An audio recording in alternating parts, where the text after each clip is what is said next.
As the people of Chicago know, the city has always looked for ways to better management government before turning to taxpayers for more.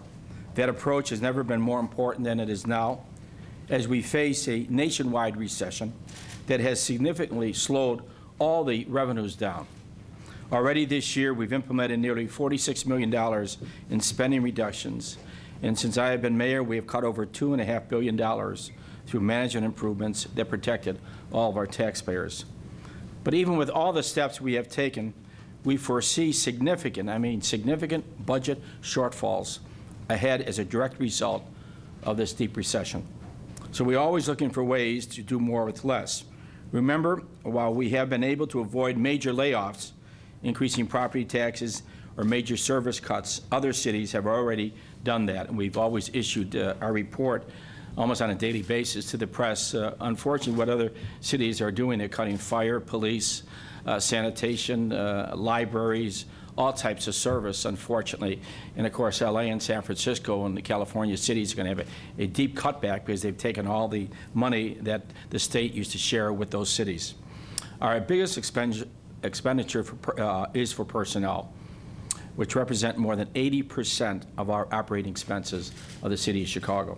So today, I'm very pleased to announce that we've reached an agreement with Lodge 7 of Fraternal Order of Police on a retiree health program that will allow the city to achieve almost annual savings of $12.5 million over the next 3 years, which is important because of the deep recession, beginning as early as November 1st.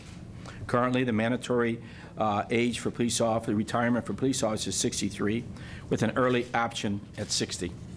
This agreement allows officers who retire between the ages of 55 and 59 to continue to participate in the city's health care plan.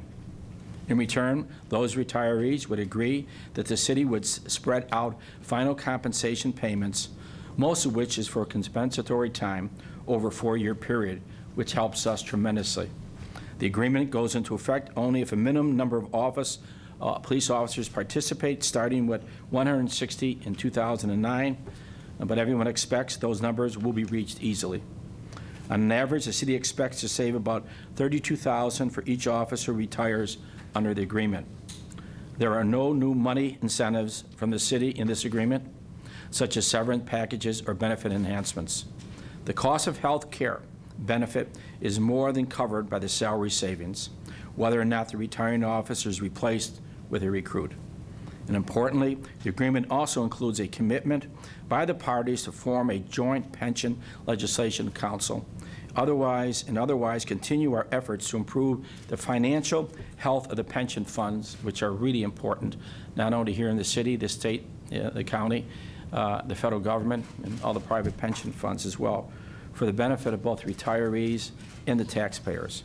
I want to thank the leaders and members of the FOP for being willing to sit down with us and our team, come up with a plan that's in everybody's best interest. During these very challenging times, we all need to work together to provide the services our people need, but in a way that our taxpayers can afford. And now Superintendent Weiss will say a few words. Thank you, Mayor Daley. This agreement gives all of those who have served our city and our department with dedication, courage, and pride additional options for retirement. It also shows the level of respect and appreciation we have as a city to those officers for their service to the citizens of Chicago. You know, every once in a while you have opportunities that allow victory for both sides, and this is one of those opportunities. We estimate that there are a little under 600 officers eligible for this benefit right away. Another 137 will be eligible next year, and another 137 more over the next 2 years.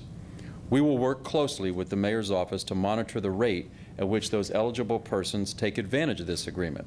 We will not leave the department short of officers. We will do so to make sure that we can always have the necessary manpower to function in our 25 police districts. As you know, being a police officer is a very dangerous job, something that every officer knows and is prepared to deal with. At the same time, wearing the uniform and upholding the oath of a police officer is extremely gratifying. And that is why this agreement, which affects a number of outstanding public servants, is so important. It lets them know that the city of Chicago and its residents value their service and sacrifice over the past years. The early retirements will also result in a demographic shift within the police department and will allow the next generation of leaders to emerge. Finally, I have to like to thank all parties involved with this. They rolled up their sleeves, they got the deal on the table, and they moved forward. And I'd like to commend both sides for their willingness to come together, especially during these difficult economic times, and produce agreement that is beneficial to everyone. Thank you.